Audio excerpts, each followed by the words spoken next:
जैसे मान लीजिए संज्ञा की, ठीक है शुरू करते हैं। सबसे पहले तो आया गद्यांश, और इस गद्यांश का संबंध प्रेमचंद के जीवन से है। ठीक है, तो प्रेमचंद के जीवन से संबंध है और पूरा गद्यांश को क्या पढ़ना, जो भी उत्तर है इसका सीधा सीधा वो देख लेते हैं हम क्या है। ठीक है, वह अभी मुश्किल से 15 का था कि घर वालों ने उसका विवाह कर दिया, जो बहुत ही दुर्भाग्यपूर्ण रहा। 16 का होते होते पिताजी गृहस्थी का सब बोझ लड़के पर डालकर परलोक सिधारे। पिताजी गृहस्थी का बोझ लड़के पर डालकर परलोक सिधारे। फलत उस वर्ष वह मैट्रिक की परीक्षा भी नहीं दे पाया। उस वर्ष मैट्रिक की परीक्षा नहीं दे पाया। अगले साल परीक्षा में बैठा, द्वितीय श्रेणी में पास तो हो गया, लेकिन कॉलेज में प्रवेश नहीं मिल पाया। पर हाँ, संयोग से बनारस के पास ही चुनार के एक स्कूल में मास्टरी मिल गई। 1899 से स्कूल की मास्टरी का जो सिलसिला चला तो वह पूरे 22 साल यानी 1921 तक चला, जबकि मुंशी जी ने गांधी जी के आह्वान पर गोरखपुर के सरकारी स्कूल से इस्तीफा दिया। नौकरी करते हुए ही उन्होंने इंटर और बीए पास किया था। ये जो चीज़ है, प्रश्न है इनके, तो इसका उन्होंने इंटर और बीए की परीक्षा उत्तीर्ण की। विकल्प क्या है, नौकरी करते हुए, गांधी जी के आह्वान पर स्कूल से छुट्टी लेकर और अपनी पत्नी के साथ रहते हुए, तो नौकरी करते हुए। ठीक है, पहला प्रश्न हो गया। आप जल्दी से जो भी अगर आंसर किया, आपने पेपर दिया है तो देख के बताना कमेंट करके कि आपके कितने प्रश्न सही हुए इसमें। ठीक है, और जो भी मैं आंसर की बताऊंगा, लगभग मान लीजिए एक प्रश्न का थोड़ा सा डाउट है मुझे, और बाकी जितने भी प्रश्न है पूरी तरीके से सही है। आप पूरी तरीके से इस आंसर की को प्रामाणिक और लो की लीक मान सकते हैं। ये उत्तर नहीं बदलने वाले हैं जो यहाँ पर बताए जाएंगे वो। ठीक है, उस पर गृहस्थी का बोझ आ गया क्योंकि वह 15 वर्ष का हो गया था। वह बहुत समझदार हो गया था। उसके पिताजी का देहांत हो गया था। उसके पिताजी यही चाहते थे, पिताजी का देहांत हो गया था। दूसरा प्रश्न का उत्तर ये हो गया। द्वितीय श्रेणी में पास हो जाने के बाद भी वह कॉलेज न जा सका, क्योंकि द्वितीय श्रेणी में पास होने के बाद भी, क्योंकि उसकी रुचि पढ़ाई से हट गई थी। कॉलेज गाँव से बहुत दूर था, उसकी पढ़ाई में अंतराल आ गया था और उसको कॉलेज में दाखिला नहीं मिल पाया था। ठीक, जल्दी से करेंगे। वह मैट्रिक की परीक्षा नहीं दे पाया क्योंकि वह ठीक से पढ़ाई नहीं कर सका था। वह विवाह करना चाहता था, उसके पिताजी गुजर गए थे। वह गृहस्थी के काम में रुचि लेता था। किस वजह से? उसके पिताजी गुजर गए थे, इस वजह से वह मैट्रिक की परीक्षा नहीं दे पाया। ये पीछे आ रखा है, अगर हम देखें गद्यांश में तो स्पष्ट है ये बात। फलत वह उस वर्ष मैट्रिक की परीक्षा भी नहीं दे पाया क्योंकि पिताजी गुजर गए थे।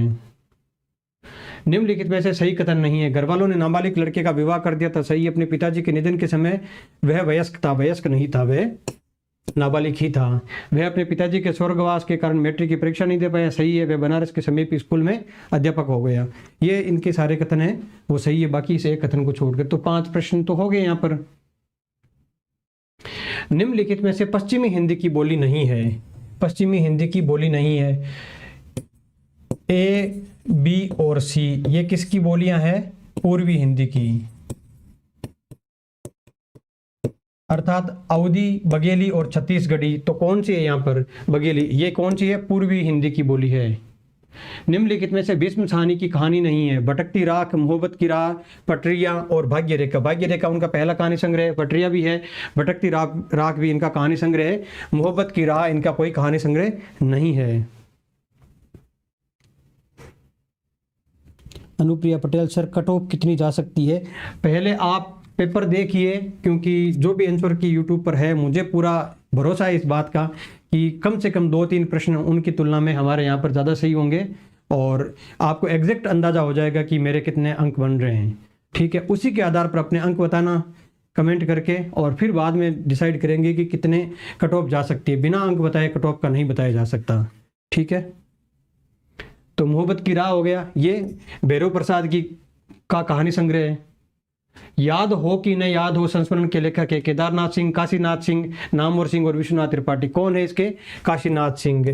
त्रिलोचन, हजारी प्रसाद द्विवेदी और नामवर सिंह आदि के बारे में जो संस्मरण है इसमें संकलित है। याद हो कि न याद हो, कौन है इसका? काशीनाथ सिंह।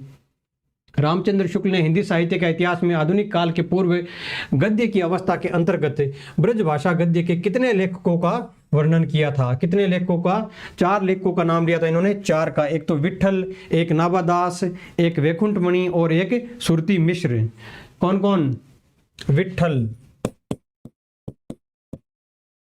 नाभा, वैकुंठमणि और सुरती मिश्र। ठीक है, ये 4 नाम इन्होंने दिए हैं।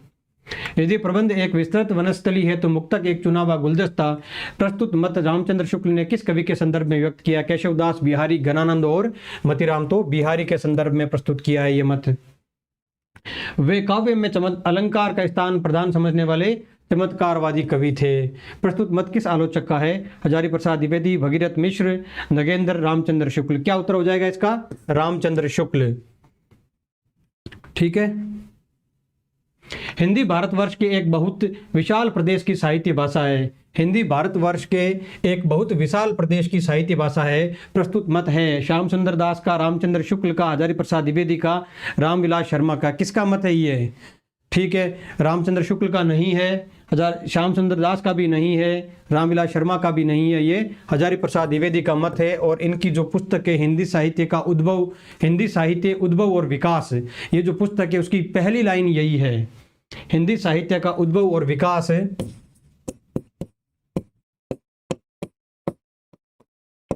इस पुस्तक की पहली जो लाइन है, पहली पंक्ति, उसमें यह बात कही है।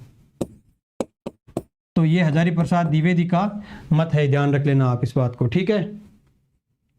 जन्म काल की दृष्टि से निम्नलिखित रचनाकारों का सही अनुक्रम है। कबीर, जायसी, तुलसी, केशवदास। ठीक है, तो कबीर कब जन्मे थे? याद है क्या आपको? 1398 में। जायसी कब?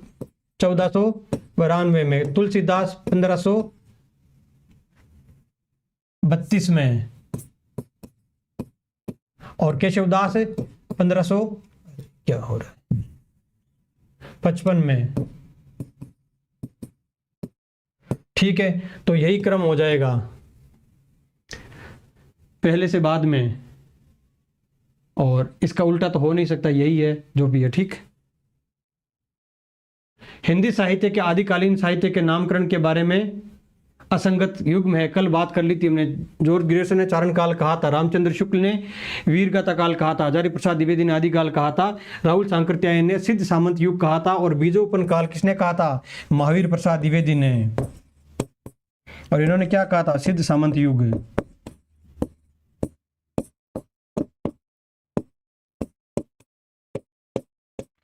ठीक है। निम्नलिखित में से तुलसीदास के विषय में रामचंद्र शुक्ल ने नहीं कहा है। किसके विषय में? तुलसीदास के विषय में रामचंद्र शुक्ल ने नहीं कहा है।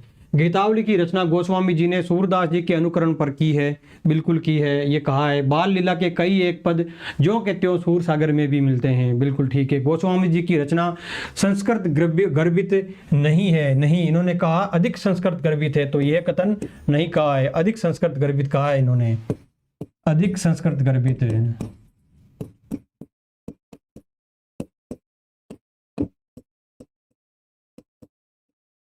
ठीक है। तुलसीदास जी रामानंद संप्रदाय की वैरागी परंपरा में नहीं जान पड़ते, ये भी बात इन्होंने कही है। ठीक है। नमस्ते पल्सी शॉर्ट्स। नाम क्या है आपके पल्सी शॉर्ट्स का? चंद बरदाई को हिंदी का प्रथम महाकवि कहने वाले आलोचक है। प्रथम महाकवि किसने कहा था चंद बरदाई को? और इनके जो काव्य ग्रंथ है पृथ्वीराज रासो, उसको हिंदी का प्रथम महाकाव्य कहा था। तो ये बात किसने कही थी? रामचंद्र शुक्ल, हजारी प्रसाद द्विवेदी, नामवर सिंह और रामविलास शर्मा। तो रामचंद्र शुक्ल ने कही थी ये बात। ठीक। रामचंद्र शुक्ल ने सूफी कवि कुतुबन के बारे में नहीं कहा है। सीधी सीधी 3 लाइनें जो शुरू में दे रखी है रामचंद्र शुक्ल के इस ग्रंथ में, हिंदी साहित्य के इतिहास में, वहीं से ये प्रश्न उठाया गया है सीधी। ये चिश्ती वंश के शेख बुरहान के शिष्य थे। बिल्कुल, ये जौनपुर के बादशाह हुसैन शाह के आश्रित थे।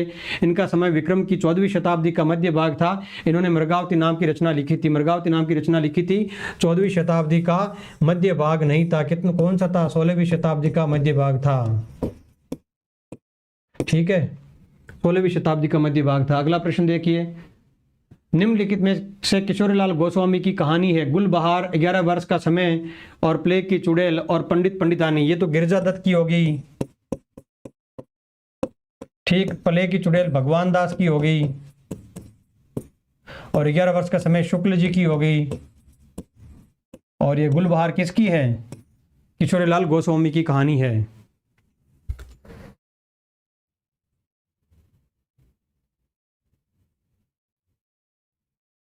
नमस्ते सर जी, वो भी चैनल मेरा। अच्छा ठीक है, कविता जी का इनका, बढ़िया।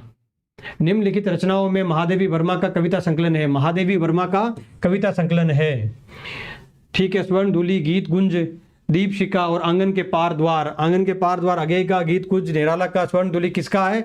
पंत का। दीपशिखा किसका है? महादेवी वर्मा का।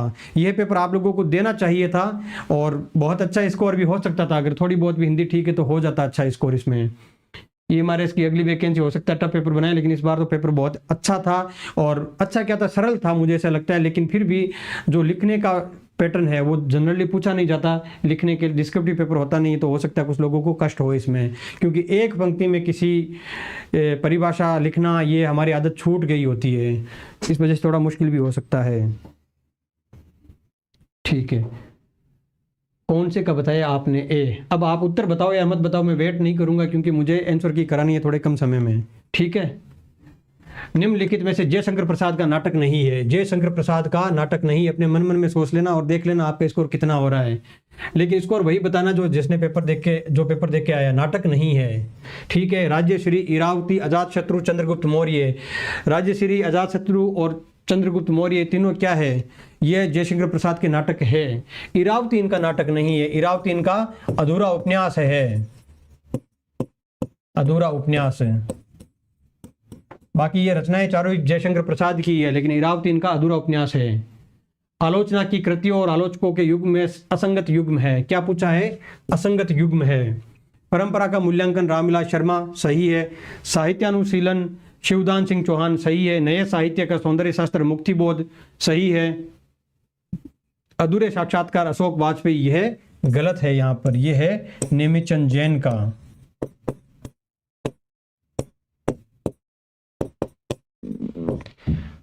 ठीक है, नेमिचंद जैन का ये। हरे कृष्णा, आपको पेपर का लेवल कैसा लगा सर, प्लीज बताइए। मुझे तो सरल ही लगा लेवल, ज़्यादा इतना मुश्किल भी नहीं है, बहुत सरल सरल ऊपर ऊपर से पूछा है, कुछ भी ऐसा नहीं पूछा है जो गूढ़ हो, ठीक है। तो बहुत सरल था। शक्ति के विद्युत कण जो व्यस्त विकल बिखरे हैं, जो निरूपाय समन्वय उसका करे समस्त विजयनी मानवता हो जाए। प्रस्तुत कविता, अच्छा इन्होंने थोड़ा सा इस प्रकार से ऊपर नीचे लिखना चाहिए कविता को, है ना। जयशंकर प्रसाद की किस पुस्तक से है? आपको पता है किससे है? कामायनी से है, ठीक है। अगला प्रश्न देखिए, हिंदी साहित्य के इतिहास के भक्ति काल को सूफी युग और भक्त युग दो भागों में विभाजित करने वाला लेखक है। तो रामचंद्र शुक्ल, रामशंकर शुक्ल रसाल, राहुल सांकृत्यायन, हजारी प्रसाद द्विवेदी। तो इस प्रश्न के लिए देखिए 2-3 प्रश्न तो सीधे सीधे मुझे लगता है बहुत सारे लोगों ने गलत बताए होंगे, और क्योंकि थोड़ा सा मेहनत करनी पड़ती है आंसर की बनाने के लिए, तो उसमें थोड़ी सी कमी दिखी है। जैसे सूफी युग और भक्त युग, और एक प्रश्न था जो हिंदी भाषा के लिए है कि पूरे भारतवर्ष की साहित्य की भाषा है, तो उसका हजारी प्रसाद द्विवेदी। बहुत सारे लोगों ने रामचंद्र शुक्ल और किसी ने अन्य नाम भी बताए हैं, तो वो नहीं है, उसका हजारी प्रसाद द्विवेदी। और एक इसका, एक है सूफी युग और भक्त युग, ठीक है।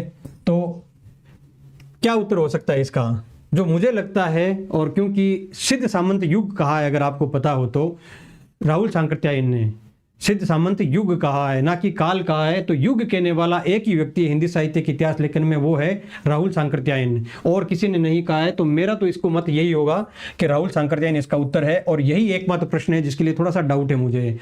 90% मुझे पता है कि राहुल सांकृत्यायन ही इसका उत्तर निकलेगा और कोई दूसरा नहीं निकलेगा, क्योंकि राम कुमार वर्मा भी सूफी और भक्त कहते हैं, सूफी और संत मत कहते हैं, लेकिन ये भक्त युग कहीं पर भी नहीं कहते।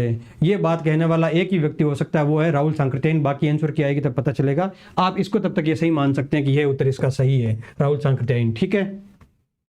निम्नलिखित आत्मकथाओं और आत्मकथा लेखकों के युग्मों में असंगत है। मुर्दी या तुलसीराम की नेट के पाठ्यक्रम में है। जूठन के भाग 1 और भाग 2 ओम प्रकाश वाल्मीकि की अपनी धरती अपने लोग, रामविलास शर्मा की पुस्तक है। और यादव का चिराग राजेंद्र यादव की नहीं है। किसकी पुस्तक है? कमलेश्वर की,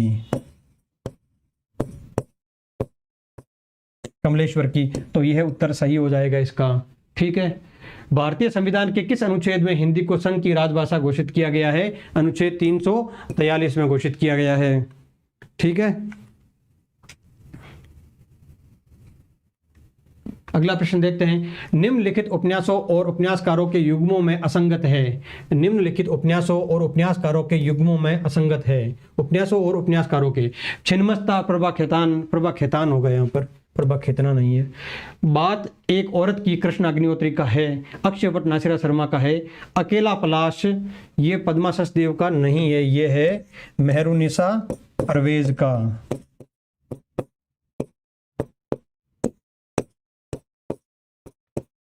मेहरुनिसा परवेज का ये उपन्यास है। अगला देखिए, निम्नलिखित समास और सामासिक शब्द युग में असंगत है। तत्पुरुष समास ध्यानमग्न, कर्मधारय समास गजानन, बहुब्रीहि समास गिरिधर और अविभाव समास आजन्म। तो इसमें से क्या उत्तर होगा? तत्पुरुष समास ध्यानमग्न, कर्मधारय समास गजानन, बहुब्रीहि समास गिरिधर और अविभाव समास आजन्म। तो इसका उत्तर हो जाएगा कर्मधारय समास गजानन। ये क्या हो जाएगा? बहुब्रीहि समास, यहाँ पर बहुब्रीहि समास। ठीक है, अगला प्रश्न देखिए, निर्गुण कौन देश को वासी सूरदास की प्रस्तुत काव्य पंक्ति में कौन किससे प्रश्न कर रहा है? निर्गुण के बारे में पूछ रहा है। तो गोपियां कृष्ण से, कृष्ण गोपियों से, गोपियां उद्धव से, उद्धव गोपियों से। गोपियां पूछती है उद्धव से, क्योंकि उद्धव ही जाते हैं उनके पास में निर्गुण का संदेश लेकर। ठीक है, निम्नलिखित में से व्यंजन संधि वाला शब्द नहीं है। व्यंजन संधि वाला शब्द नहीं है। तो परिच्छेद परि और छेद से बना हुआ है। षट और आनंद से षडानंद बना हुआ है। मने प्लस ताप से बना हुआ है मनस्ताप। मने और ताप के योग से बना हुआ है मनस्ताप है। और उच्चारण। अन्वेषक नाटक के रचयिता है मृणाल पांडे, प्रताप सहगल, मृदुला गर्ग, नाग बोडस।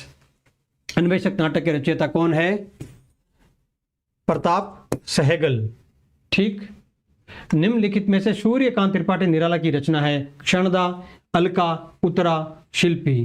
कौन सी रचना होगी? सूर्यकांत त्रिपाठी निराला की अलका। उत्तरा किसकी रचना है? पंत की है। ठीक है, अलका होगी सूर्यकांत त्रिपाठी निराला की रचना। रसकान ने अपने सच्चे प्रेम की व्यंजना मुख्यतः की है सोरठा में, कवित सवैयों में, चौपाइयों में और दोहों में। किसमें की है? कवित और सवैयों में की है रसकान ने। ठीक है, अगला प्रश्न देखिए, पर्यायवाची शब्द समूह में असंगत है। गंगा, भागीरथी, मंदाकिनी, त्रिपतगा, सुरसरिता सही है।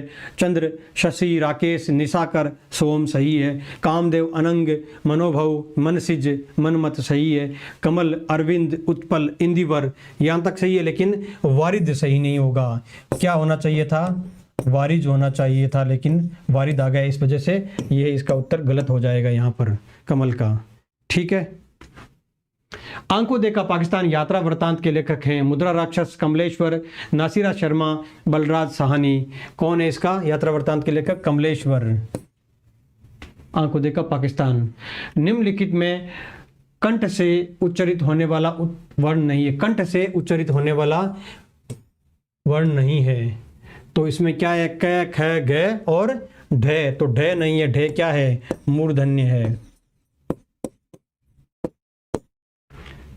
अगला प्रश्न देखिए, विलोमार्थी शब्दों की दृष्टि से असंगत युग्म है। अतरंग, अंतरंग, बहिरंग सही है। अल्पज्ञ, बहुज्ञ, अनुराग, विराग ये भी सही युग्म है। अस्त व्यस्त, ये क्या? एक ही शब्द है, अस्त व्यस्त है, बिखरा हुआ रहना। तो ये असंगत युग्म हो गए यहाँ पर। परंपरा बंधन नहीं निबंध संग्रह के लेखक है रामविलास शर्मा, विद्या निवास मिश्र, नामवर सिंह, शिवदान सिंह चौहान। परंपरा बंधन नहीं कौन है? इसके निबंध के निबंध संग्रह के लेखक कौन है? विद्या निवास मिश्र इसके लेखक हैं। रीतिकाल को श्रृंगार काल नाम देने वाले आलोचक हैं। कल ही बात की थी हमने, जॉर्ज ग्रियर्सन, हजारी प्रसाद द्विवेदी, विश्वनाथ प्रसाद मिश्र और राम कुमार वर्मा। तो विश्वनाथ प्रसाद मिश्र ने इसको क्या नाम दिया है? श्रृंगार काल नाम दिया है। ठीक है, निम्नलिखित में से अविकारी शब्द नहीं है। अविकारी शब्द नहीं है, अर्थात विकारी शब्द कौन सा है? विकारी है। इसका अर्थ क्या निकलता है? विकारी शब्द कौन सा है? परंतु शब्द क्या परंते बोलते हैं? विकारी शब्द का अर्थ क्या हो गया? जो लिंग, वचन आदि के कारण उसमें क्या होता है? कुछ विकार उत्पन्न हो जाता है, लिंग, वचन, काल आदि के कारण। तो अचानक का भी नहीं होता, बहुधा का भी नहीं होता, लड़का का होता है। लड़का, लड़के, लड़की, लड़कियों, ये सारे है ना। निम्नलिखित कवियों में से भक्ति काल की ज्ञानाश्रयी काव्य धारा का कवि नहीं है। भक्ति काल की ज्ञानाश्रयी काव्य धारा का कवि नहीं है। ज्ञानाश्रयी का अर्थ क्या हो गया? संत काव्य धारा का नहीं है, ठीक है। या फिर ऐसे कह सकते हैं निर्गुण नहीं है, ठीक है।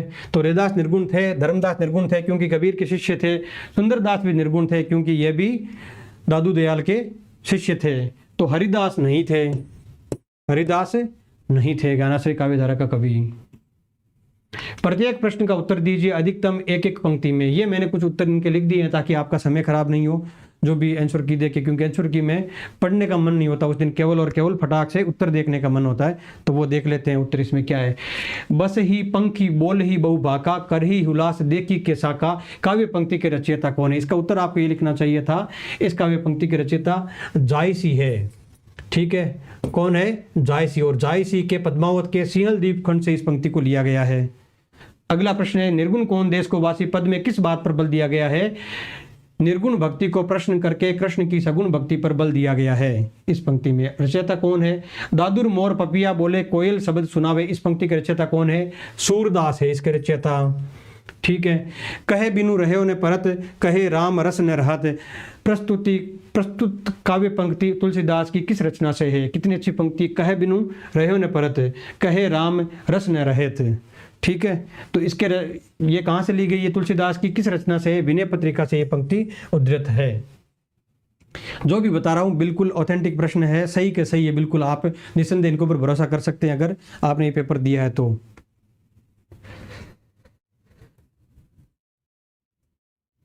क्लास अभी शुरू हुई है, अगर आप लोगों ने पेपर दिया है तो आप उत्तर देख सकते हैं। बी का कौन से बी की बात कर रहे हैं आप?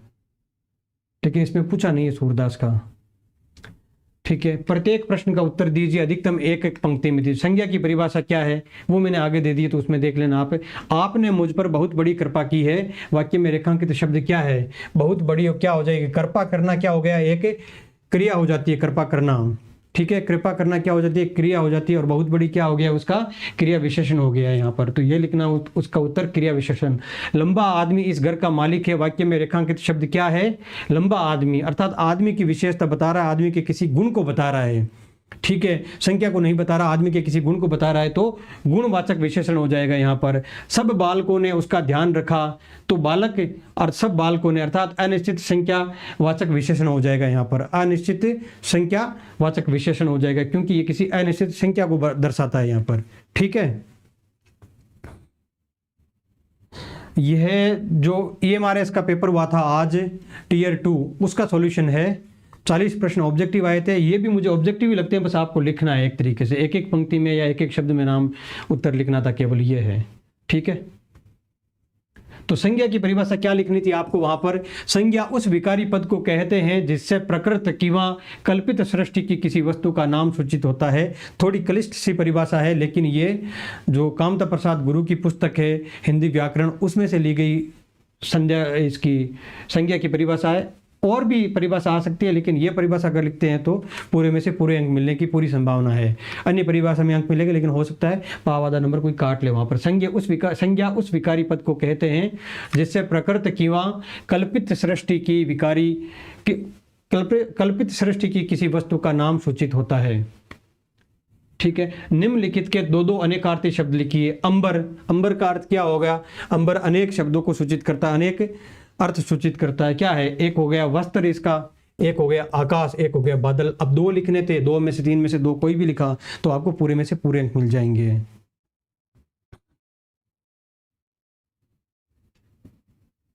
आज हिंदी साहित्य की क्लास नहीं है और किसी भी क्लास नहीं है, संडे को सारी क्लासेज ऑफ थी, लेकिन आज क्योंकि ये पेपर हुआ था तो हमने सोचा आंसर की करवा देते हैं, ठीक है। लड़कों की डिमांड थी तो मैंने आंसर की करवा दी, चलो ठीक है, जैसे टाइम मिले तो देख लेना जिसको जो देखना हो, ठीक है।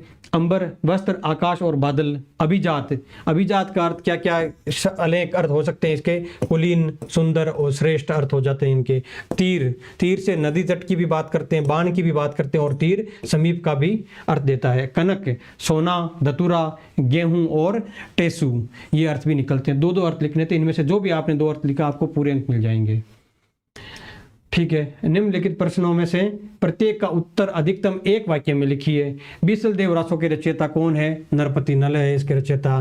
परमाल रासों के रचयिता कौन है? जगनीक।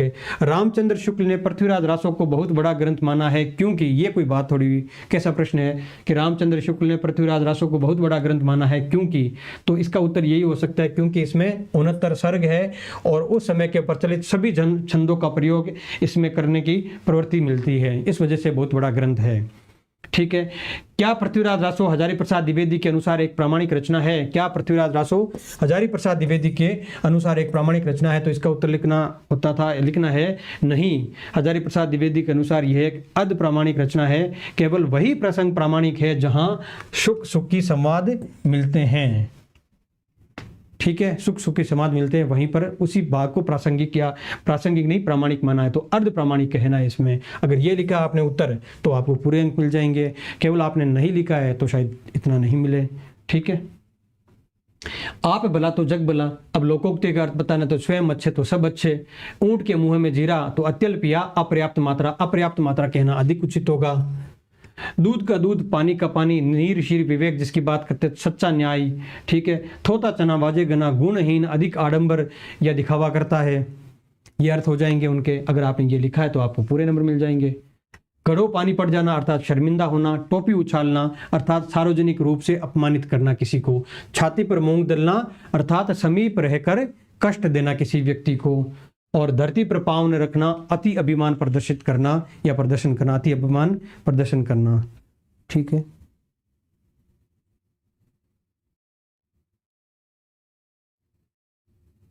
सुहाना दुबे प्रणाम।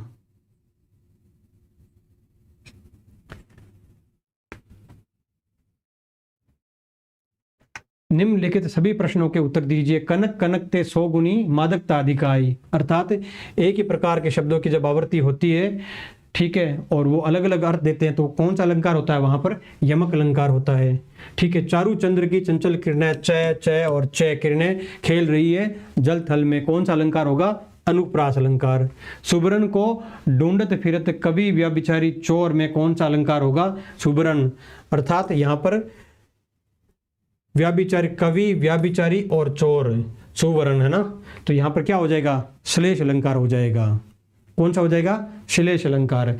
चरण कमल बंदो हरिराई, चरण कमल, तो यहाँ पर कौन सा अलंकार हो जाएगा? रूपक अलंकार हो जाएगा चरण कमल की स्थिति में। ठीक है, किसी को कोई डाउट हो तो पूछ लो।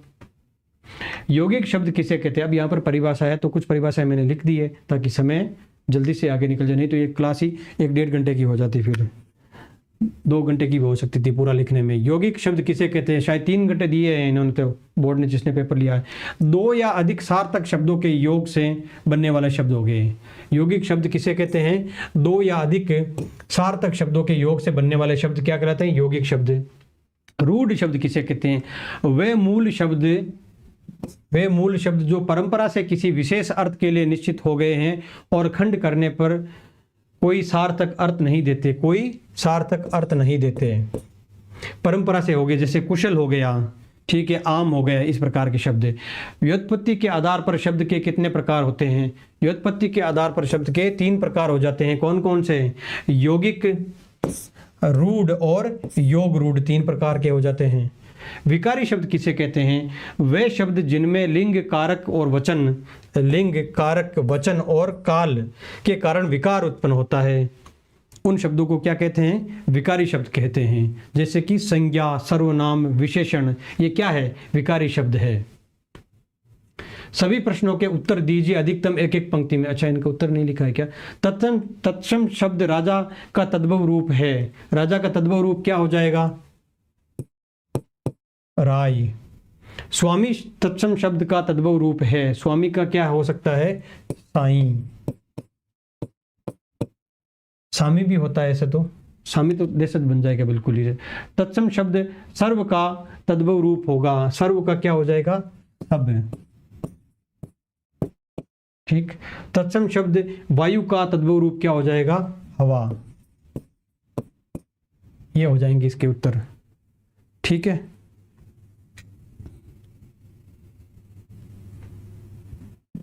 अगला देख लीजिए आप। निम्नलिखित प्रश्नों में से प्रत्येक का उत्तर अधिकतम एक पंक्ति में दीजिए।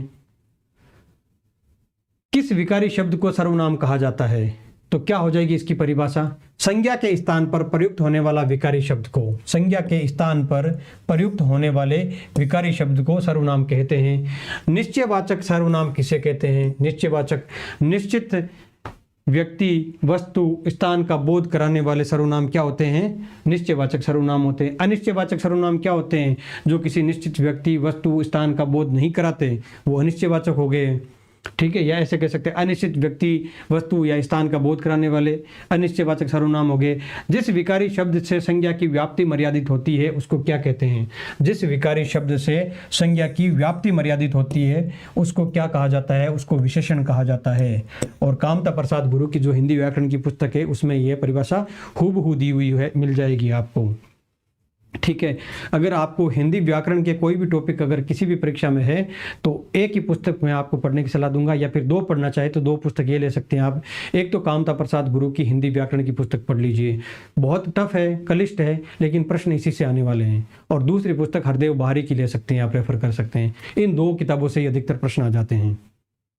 ठीक, निम्नलिखित प्रश्नों में से प्रत्येक का उत्तर अधिकतम एक पंक्ति में दीजिए। अर्थ की दृष्टि से भाषा की लघुत्तम इकाई क्या है? अर्थ की दृष्टि से भाषा की लघुत्तम इकाई क्या है? शब्द। पर्यायवाची शब्द किसे कहते हैं? समान या तुल्यार्थ या निकटतम अर्थ देने वाले शब्द परस्पर पर्यायवाची होते हैं। अगर आपने ये परिभाषा लिखी है तो आपको पूरे अंक मिलेंगे, अन्यथा नहीं मिलेंगे। पर्यायवाची शब्द किसे कहते हैं? समान या तुल्यार्थ या निकटतम अर्थ देने वाले शब्द परस्पर पर्यायवाची होते हैं। कौन से शब्द विलोमार्थी शब्द होते हैं? विपरीत अर्थबोधक शब्द कौन होते हैं? किसी शब्द विशेष के विपरीत अर्थबोधक शब्द क्या होते हैं? विलोम शब्द होते हैं। जिन शब्दों का अर्थ सभी परिस्थितियों में एक सा रहता है उन्हें क्या कहा जाता है? एकार्थी शब्द कहा जाता है, अर्थात जिसका एक ही अर्थ हो। निम्नलिखित प्रश्नों में से प्रत्येक का उत्तर एक शब्द या एक पंक्ति में दीजिए। ठाड़ी बड़े खन की बरसे, बड़री अंखियानी, बड़े खड़े बड़े आंसुनी। काव्य पंक्ति में मूर्धन्य ध्वनियों की आवृत्ति कितनी बार हुई है? मूर्धन्य ध्वनियों की आवृत्ति कितनी बार होती है? तो टे वर्ग। अच्छा, मूर्धन्य में कौन सी आती है? टे वर्ग की ध्वनियाँ, रे, क्षय और रे। तो अगर देखें तो कुल ये 8 बार आई हुई है, लेकिन यहाँ पूछ रहा है आवर्ती। क्या पूछ रहा है? आवर्ती। तो हो सकता है इसका उत्तर या तो 4 या 8 भी मान ले। क्या होगा? ये बोर्ड बताएगा क्या मानेगा इसका उत्तर। तो 8 बार रहा है, लेकिन आवर्ती होगी तो 2 पर होती है, तब आवर्ती होती है, तो ये 4 भी हो सकता है इसका उत्तर। देखते हैं क्या इसका उत्तर मानते हैं। ठीक है, जहां काम आवे सोई काह करे तलवारी। इस पंक्ति के रचयिता कौन है? तो रहीम। पता नहीं कितनी बार हमने 8 में इस पंक्ति को पढ़ लिया है। देशज शब्द किन शब्दों को कहते हैं? तो उत्पत्ति के मूल स्रोत का पता नहीं, किंतु क्षेत्रीय भाषाओं, बोलियों से हिंदी में आए हुए शब्द जो वर्तमान में प्रचलन में है वो क्या कहलाते हैं? देशज शब्द कहलाते हैं। उत्पत्ति के मूल स्रोत का पता नहीं होता उनके, लेकिन क्षेत्रीय भाषाओं से, बोलियों से हिंदी में आए हुए शब्द होते हैं और उनको क्या कहते हैं? देशज शब्द कहते हैं। कहे बिनु रहे न परत, कहे राम रस न रहत। प्रस्तुत काव्य पंक्तियां तुलसीदास की किस रचना से हैं? सेम प्रश्न वापस रिपीट हो गया, बिल्कुल ही कोई शब्द नहीं कटा इस प्रश्न का। पहले भी आ गया था, दोबारा और आ गया एक ही पेपर के अंदर। कितनी सावधानी से पेपर बनाया आप सोच सकते हैं ये हमारे इसका, और कितने सीरियसली लेते हैं वो जो ट्राइबल एरिया के जो स्टूडेंट हैं उनको हिंदी पढ़ाने के मामले में ये विभाग। निम्नलिखित प्रश्नों में से प्रत्येक के उत्तर अधिकतम एक पंक्ति में दीजिए। तो भक्ति आंदोलन को एक बाह्य प्रभाव मानने वाले विचारक कौन है? ईसाई प्रभाव माना था, किसने माना था? जॉर्ज अब्राहम ग्रियर्सन ने। एक और व्यक्ति है यहाँ पर देख सकते हैं हम, विलियम क्रुक। अगर लिखा आपने नाम तो भी आप सही है, विलियम क्रुक। अगर आपने इरफान हबीब नाम लिखा है, इरफान हबीब, तो भी आपका उत्तर सही हो जाएगा, इरफान हबीब। शायद एक तारकनाथ वाली अगर लिखा है तो भी संभवतः आपका उत्तर सही हो जाएगा, लेकिन इनके बारे में मैं स्पष्ट नहीं हूं थोड़ा। कारण इसका यह है कि कुछ इरफान हबीब क्या ऐतिहासिक इतिहास लिखने वाले व्यक्ति है, ठीक है, तो हो सकता है इनका हिंदी साहित्य में नाम आने, लेकिन अगर जॉर्ज अब्राहम ग्रियर्सन नाम आपने लिखा है तब तो आपको कोई रोक ही नहीं सकता। बिल्कुल सही उत्तर लिखा फिर आपने। भक्ति आंदोलन को बाह्य आक्रमण की प्रतिक्रिया मानने वाले आलोचक के, बाह्य आक्रमण की प्रतिक्रिया के रूप में किसने माना है? आचार्य रामचंद्र शुक्ल ने माना है, डॉक्टर राम कुमार वर्मा ने भी माना है। ठीक है, तो आचार्य रामचंद्र शुक्ल लिखा चाहे आपने राम कुमार वर्मा लिखा, तो दोनों स्थिति में आपका उत्तर क्या हो जाएगा? सही है।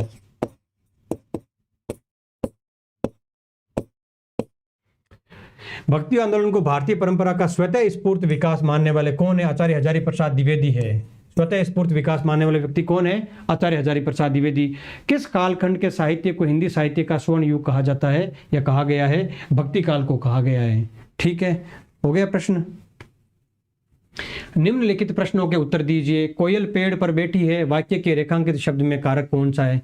तो ये रेखांकित जो टाइपिस्ट है वो करना भूल गया तो मैंने कर दिया है। कोयल पेड़ पर बैठी है, वाक्य के रेखांकित शब्द में कारक कौन सा है? तो यहाँ पर अधिकरण कारक हो जाएगा। यह राजा का घोड़ा है, राजा से संबंध दर्शाता है तो संबंध कारक हो जाएगा यहाँ पर। रमेश खाना खाता है, तो रमेश क्या, रमेश ने खाना खाया ऐसे कहते हैं हम, तो रमेश खाना खाता है तो क्या हो जाएगा यहाँ पर? कर्ता कारक हो जाएगा। तत्सम शब्द मूलतः किसे कहा जाता है? तो इसकी परिभाषा हो जाएगी संस्कृत भाषा के वे शब्द जो बिना किसी परिवर्तन के मूल स्वरूप में हिंदी भाषा में प्रयुक्त होते हैं। संस्कृत भाषा के वे शब्द जो बिना किसी परिवर्तन के मूल स्वरूप में हिंदी भाषा में प्रयुक्त होते हैं। ठीक है, प्रत्येक प्रश्न का उत्तर दीजिए। तो वह घर आया और उसने भोजन किया, तो इसका क्या हो जाएगा? सरल वाक्य में बदलने के लिए उसने घर आकर भोजन किया। ठीक, शीला ने कहा कि मुझे जल्दी भोजन करना है, वाक्य को सरल वाक्य में बदलिए, तो शीला को जल्दी भोजन करना था, ये हो गया। रमेश आज विद्यालय नहीं गया, वाक्य को विधानवाचक वाक्य में बदलिए, तो विधानवाचक वाक्य होता है वो सकारात्मक होता है। तो रमेश आज विद्यालय गया, ये हो जाएगा रमेश आज विद्यालय गया, ये इसका विधानवाचक वाक्य हो जाएगा। नहीं को हटा देना है यहाँ पर। ठीक है, तो ये सही हो जाएगा इसका उत्तर। शीला ने यह पुस्तक नहीं पढ़ी है, वाक्य को प्रश्नवाचक वाक्य में बदलिए। क्या शीला ने यह पुस्तक पढ़ी है? तो ये इसका प्रश्नवाचक हो जाएगा। क्या शीला ने यह पुस्तक पढ़ी है, इसका प्रश्नवाचक हो जाएगा। अगला प्रश्न देखिए। अच्छा, प्रश्न पूरे हो गए सारे के सारे। तो 60 के 60 जो भी प्रश्न अपने यहाँ पर कितने हो गए? 15 चौकू 60 और 40 उधर, तो 15 और 40 60 और 40 100 प्रश्न थे कुल इस हिसाब से देखे तब। ठीक है, तो आप लोग अगर जिन्होंने भी EMRS का ये पेपर दिया है तो आप कमेंट करके ज़रूर बताना कि आपके कितने अंक आ रहे हैं टोटल इस पेपर में। उसके आधार पर हम बता सकते हैं कि लगभग कितनी कट ऑफ वगैरह रह सकती है। बिना अंक बताए तो कोई जानकारी नहीं मिलेगी। आप इसी आंसर की के आधार पर कट ऑफ बताना। अगर कोई भी दूसरा प्रश्न हो सकता है, मान लीजिए एक प्रश्न मेरा कोई गलत हो गया यहाँ पर, वैसे तो पूरी संभावना है कि एक भी प्रश्न गलत नहीं होगा, इतना मुझे पूरा विश्वास है इस आंसर की के ऊपर। लेकिन फिर भी मान लीजिए एक प्रश्न गलत हो गया तो आप इसी आंसर की के अनुसार प्रश्न बताइए, क्योंकि मान लीजिए आपने सही जोड़े, उधर से किसी दूसरी आंसर की से सही जोड़ के और इधर वाले भी सही जोड़ के अपना अधिकतम स्कोर बता दिया, तो वैसा नहीं होता। कोशिश कीजिए कि एवरेज बताइए। ठीक है, और मैं तो यही चाहता हूं कि इसी आंसर की से बताओ और आपको पूरा अंदाजा हो जाएगा कि आपके एग्जैक्टली कितने मार्क्स बन रहे हैं। जो मैंने उत्तर लिखा है, चाहे वो जो डिस्क्रिप्टिव प्रश्न है उनके उत्तर भी जो मैंने यहाँ बोले हैं बोर्ड पर पढ़ाते समय, वो सोच के आप देना कि आपने कितना भाग लिखा है उस बात का, और उसी के आधार पर अपने अंक निर्धारित करना। ठीक है, तो प्लूटो हिंदी में बने रहने के लिए आपका धन्यवाद। और कल जो दोपहर में क्लास होगी, नेट का पाठ्यक्रम पढ़ा रहे हैं तो उसमें हम पढ़ेंगे, कौन सा पढ़ेंगे देखते हैं, मुझे याद नहीं अभी कौन सा नाटक पढ़ना है, तो कल सुबह तक आपको उसका नोटिफिकेशन मिल जाएगा। और शाम को जो 9 बजे 9:15 बजे हमारे PYQs की क्लास होती है वो लगातार जारी रहेगी। अब तक हमने जो PYQs किए थे वो अब तक जितनी परीक्षाओं में पूछे गए थे वो किए थे काल विभाजन और नामकरण पर। कल जो प्रश्न होंगे वो बिल्कुल नए होंगे और कल आपकी परीक्षा होगी वास्तव में कि आपको कितना क्या आता है नॉलेज। ठीक है, तो कल उपस्थित रहना 9 बजे और लगभग हम कोशिश करेंगे 50+ प्रश्न कर लें 1-1.5 घंटे में। ठीक है, प्लूटो हिंदी में बने रहने के लिए आपका धन्यवाद। शुभ रात्रि।